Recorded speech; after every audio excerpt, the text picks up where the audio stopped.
welcome. Thank you for joining me. If you just go through the panel and introduce yourself, tell us what you're offering or what you're bringing to this table. Good day, everybody. My name is Chikwe Udensi. I am the systems consultant of INTERPOL at the National Central Bureau in Abuja. As to what I am bringing to the table, knowledge in security.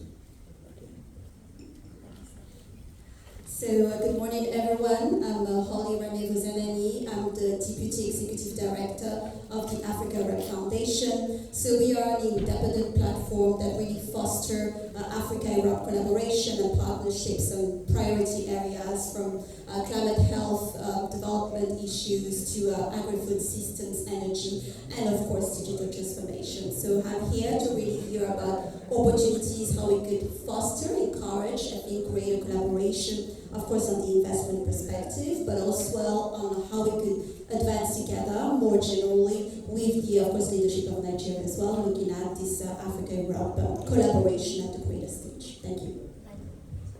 Good morning, I'm Filippe.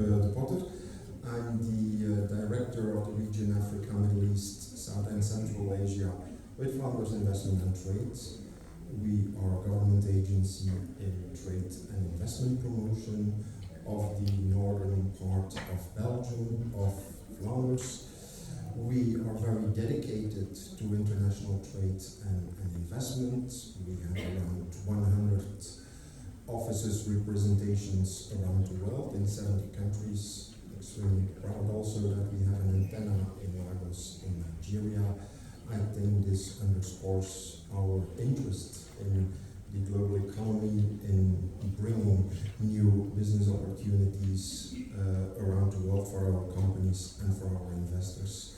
But not only trade and investment, but also technology is extremely important for our ecosystems. Thank you very much. Chief, I'll start with you. Let's look at cybersecurity. What are the current challenges and potential opportunities that you find in Nigeria? Thank you very much.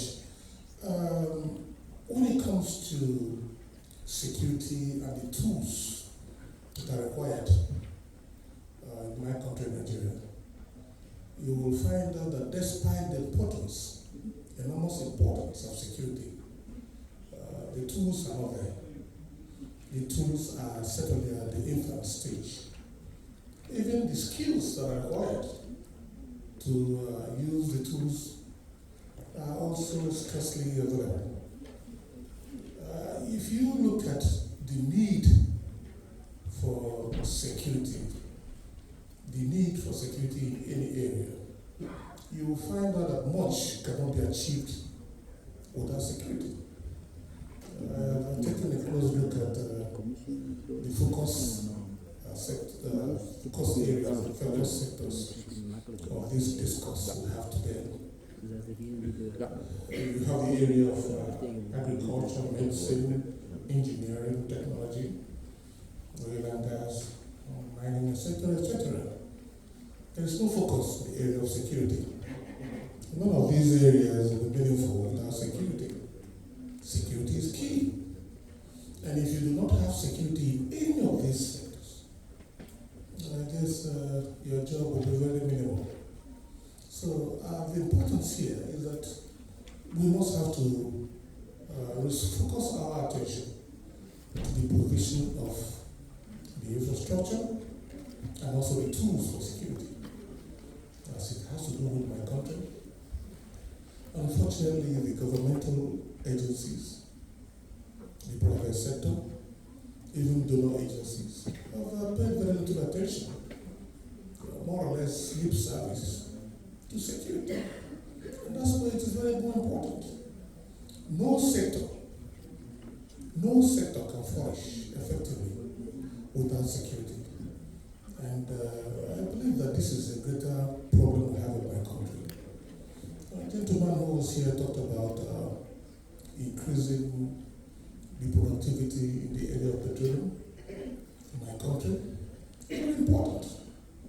And if there's no security there, of course he knows what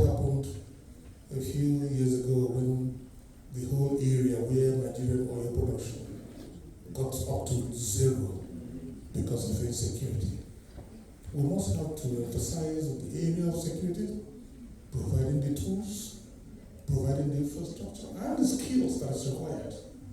That is where the world should be looking at. Without security, not much can be achieved. What would you say then? For me, you're saying what the challenges are, but I see them as opportunities. If you were to table those opportunities as potential solutions to these challenges, what would that look like?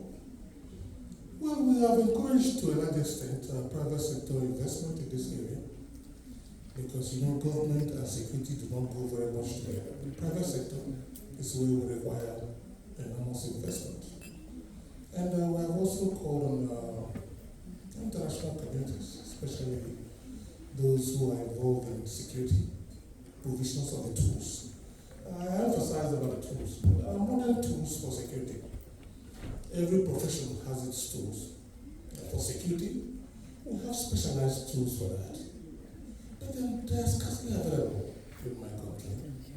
When you look at also the skills that have to do with the implementation and use of those tools, those skills are equally scarcely available.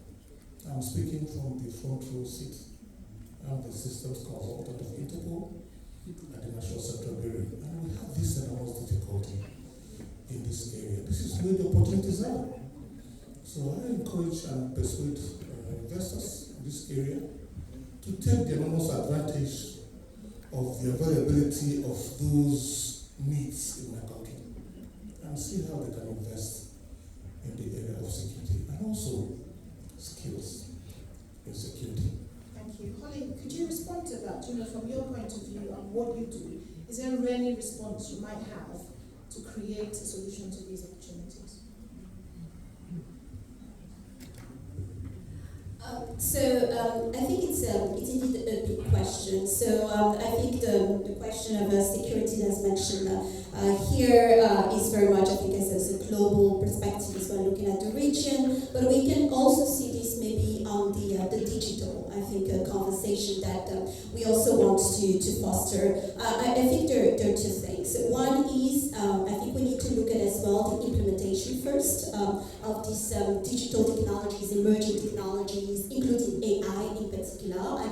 And we've seen in the past, when we look at innovations that already happen, like M-Pesa, for instance, which is a great success, we need to scale it up. But to make sure that it happens, that we can reap basically the digital dividends, we need to look at the potential risk, as you mentioned earlier on about cybersecurity, about data protection, also data privacy, data sovereignty, etc. And I think the opportunity here, especially within the Africa-Arab collaboration, and you look at it about on the policy and regulation perspectives in terms of also on data governance. So what it means in practice, and we've seen, for instance, several initiatives already. For instance, Team Europe initiative on digital health, so specific regulation, policies, collaboration across both continents on these issues. We've seen recently the AI Act from the European Union, or when we look at frameworks in terms of practices, for instance, in terms of AI regulation, always seen as well the digital compact that's been released from EU. So lots, I would say, of policies that have been put out there, but what would make sense is where are, I would say, the emerging areas where we can work together, so we cannot implement just one over the others, how we can learn within these different best practices, and we see that opportunities to better regulate, maybe have a structured regulatory frameworks, but that should incite, I think, for innovation, because we don't want policies for just policies and restrict, I think, the innovation and processes, but just to give that framework that facilitates, I think, the implementation, the usage, etc. So I think it's a process that it takes place. It's a long-term one as well. When we look at the AI policies, for instance, 90% in African countries actually they don't have it. So how do we ensure, especially to accompany the development of digital technologies, that we could put that in place into the Africa-Europe collaborations? We see more opportunities for best practice sharing, skills development, of course, capacity building, technical assistance across both continents. I think it goes not only from Africa to Europe, but Europe in Africa as well. I think you're right there. If you think about simple things GDPR that we probably have in the UK. And I don't know of anything similar in Nigeria. So how do we regulate something that's invisible? You know, data is king. Data is king. And if we're focusing a lot on data, if I bring that to you, Filippe, what are you doing, you know, in response to this when it comes to, say, investment in Nigeria? We are indeed, it's a very important topic, and the cybersecurity, the security, and if we link it, of course, to certain business opportunities, we see that the financial services in Africa, in Nigeria, it's huge. It's a market, I think, of $320 billion US. 20 billion of that is only the mobile transactions, mobile money transactions. So all of this is, of course, key for security reasons. And we see that a lot of companies, a lot of research is being done, and there we see business opportunities to collaborate together with our research, with our universities. 15 kilometers from here in the University of Leuven, there is one of the top research groups around cybersecurity, and very internationally active, open to work with partners in the framework of European international programs. But we also can see it from an angle from our policy, from our government policy around it, because you can of course train people, you can develop solutions, but there are also the creation of awareness with the population around security, cybersecurity, how we cannot prevent everything, so also there you need to, there might be some exchanges, and there might be some exchange on good practices on creating awareness within the population. So there's a common theme here around capacity development, isn't it? Capacity building in the area of cybersecurity and maybe digital transformation as a whole. Do you have a budget for that? A lot of this is, of course, private sector, but we do the internationalization of our research institutes and research collaboration. There is a lot of funds that are available. R&D in Flanders is very, very important. There is a European threshold, magic threshold of 3% of GDP. We are far above it, and of course we are a small region, we are only 6 million people, so we are stimulating also the international research.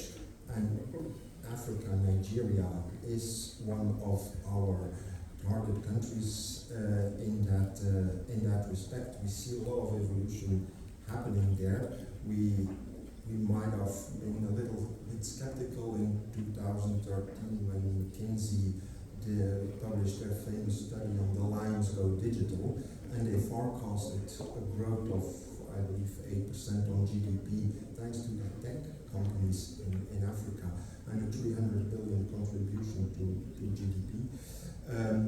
We were maybe a little bit skeptical, but in 2025, their date, I think it's there. I think also in Nigeria, a lot of things have happened. We see a lot of developments going on, and of course we want to be part of it, contribute to that, and make it a success together. Okay, so are you saying no, you don't have a budget? Yes, we have a budget for research I'm trying to get that out. Yes. What's that budget? It's project based. We don't have an allocated budget for Nigeria.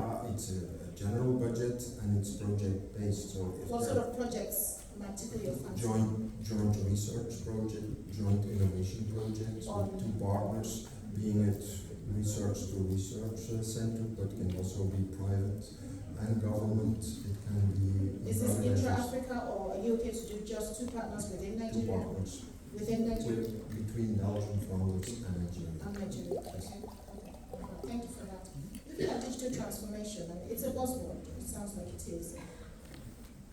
The question really is, considering Nigeria has showcased itself, especially in fintech, how clever they are when it comes to tech, what are you doing in Nigeria to really maybe push Nigeria to be at the forefront of digital transformation for the world?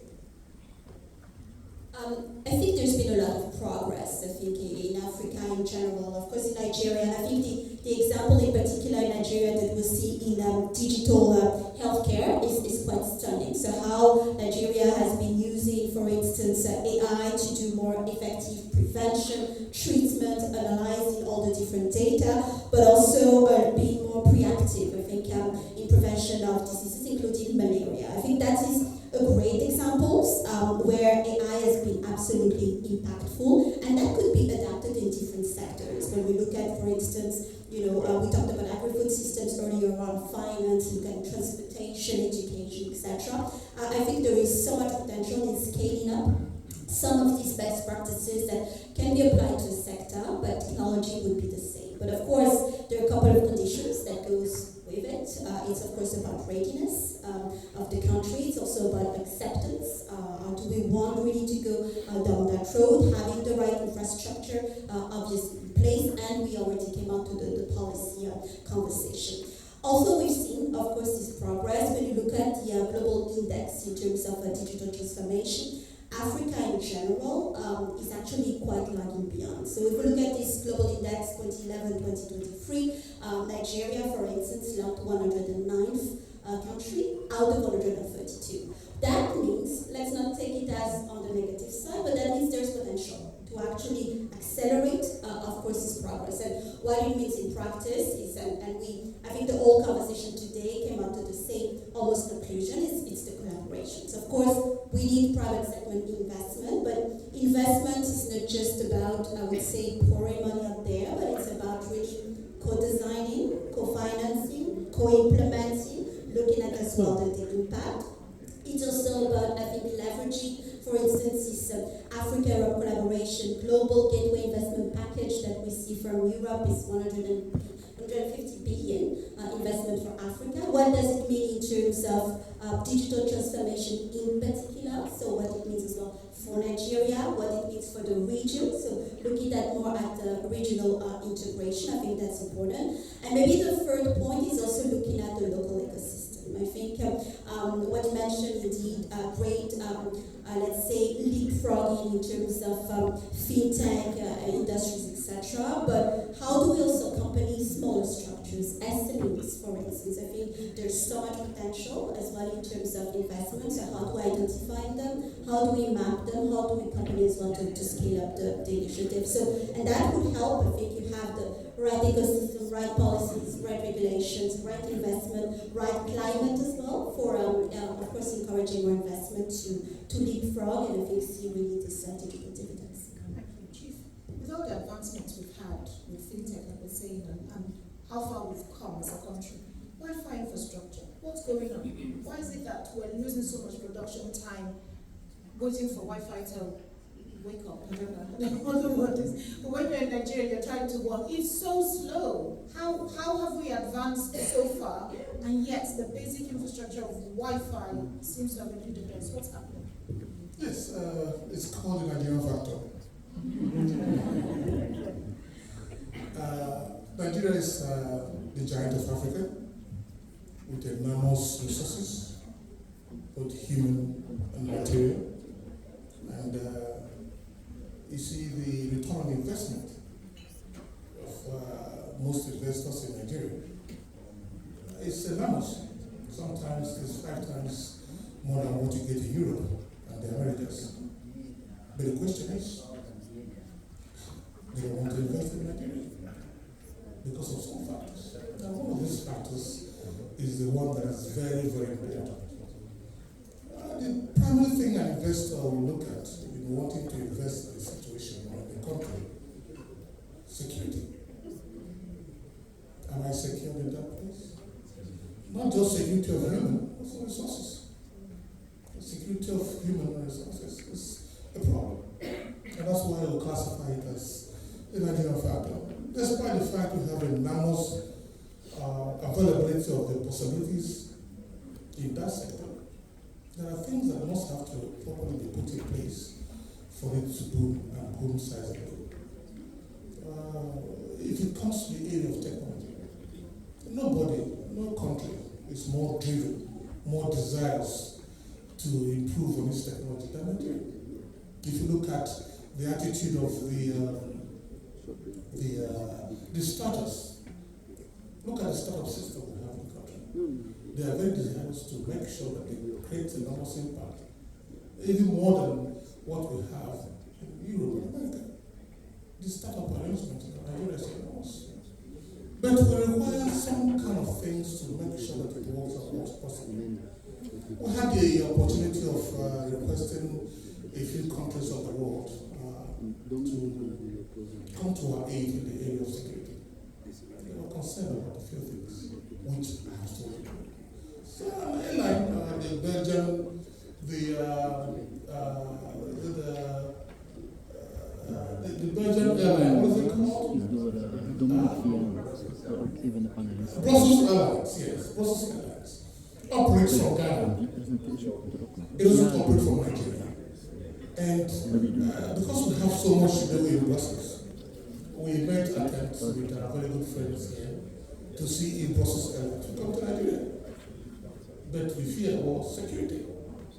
So if you do not put and invest sizably in the area of ensuring that you secure those who are going to be there, human security, resources security, these two areas are very important. And if you do not pay attention to it, your effort might be in futility. Thank you. So we need to wrap up now, but 1 minute quickly. Philippe, who would you like to meet with? What do you want to offer, or what are you asking for?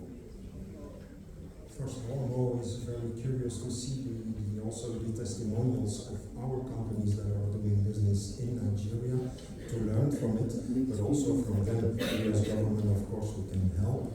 But between peers, company to company, sharing their experiences here today and sharing it also with the members of the Nigerian delegation, I think it's very, very crucial and very knowledgeable. So I would like to learn more, and also to learn more about the business opportunities in Nigeria, to spread the message in our business community. I suppose NIPC would be a good one for you to meet with, and I think there's somewhere in the room. Okay. Holly, who would you like to meet with? I think private sector in general. I think in our line of, let's say, work, we work very much with policymakers, and I think it's important for us to understand what are the expectations, what are indeed these barriers that impede for like greater innovation or investment in the continent, and how can we do to help basically in terms of dialogue, in terms of bringing visibility maybe on the great work they're doing, because for us it's about advancing that Africa-Europe partnership, it's about building that trust basically across both continents, and that comes with businesses, with politics, of course, and with civil society in general. Thank you. Thank you. So any policymakers in the room? All is here for my chief. I urge the international community, government agencies, private sector, donor agencies. You're going to be here for please invest in security in Nigeria. That will be the pivot on which most things will evolve. Thank you. Thank you very much. Thank you, ladies.